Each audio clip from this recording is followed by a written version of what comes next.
I was on FCSS, Family Community Support System, for years and years in the community. And that's somewhere where you get government money and you give it out to all these organizations. And at first it was easy. We didn't have enough organizations to give all this money to. And it was over $150,000. And for a little town of Pincher Creek, that was a lot of money.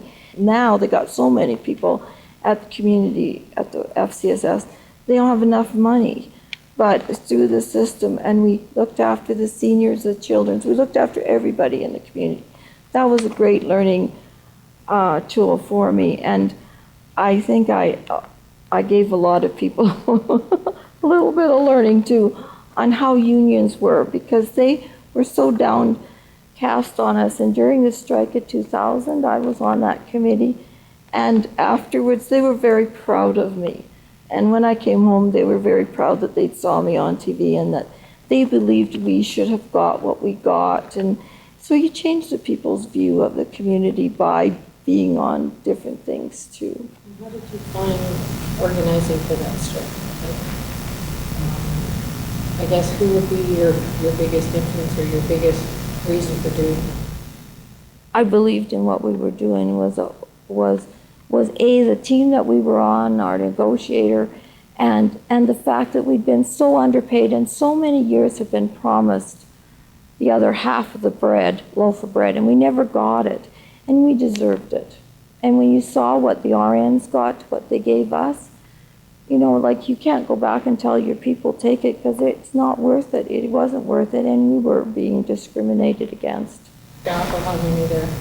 When you first started there, it was just a small, right? And then it got to be very many, because wasn't it 21 of us or more at the end when we finished it off, because we started with daycare and we brought daycare into the system and it didn't work out, and then we went community and that didn't work out, and then we ended up. And I was on the, Margaret Nelson and I, who went out to see if the guild members wanted to belong to AUPE in the spring of 1999, and then in 1999 we became part of AUPE with a vote at the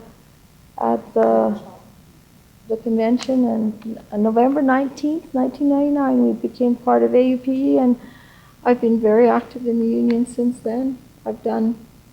I'm now on PE even. Can you tell us a little bit about the problems with the merger and the difficulties and the conflicts that you ran into trying to merge in? There were very many people who did not want to go to AUPE, a ton.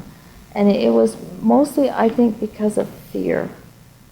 Fear of losing our identity, but as it turned out down the road, and now we know, Bill 27 would have put us under the AUPE anyways, or UNA would have taken us over. Like, there's only so much you can do, and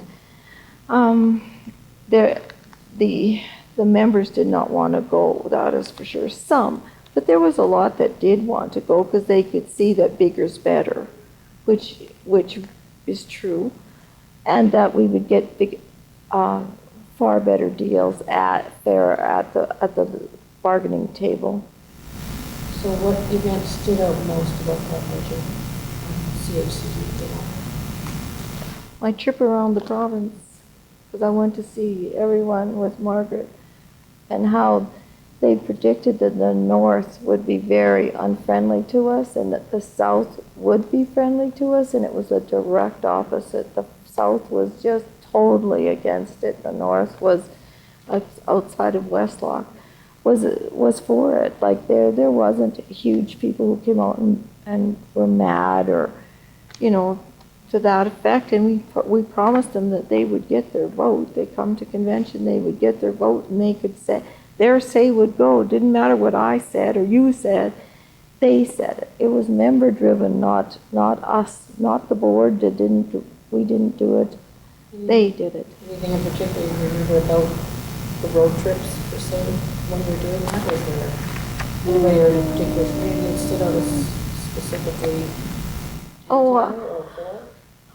In Lethbridge, they wanted my head on a platter. But no, other than that, no. Did they ask a lot of questions? Oh, yes, there were well-attended meetings. Every one of them was well-attended. People who were so angry about going, now that when we got into AUPE, took positions and did, like, were totally opposite once they got here. So it was kind of interesting to see through the years how things have changed.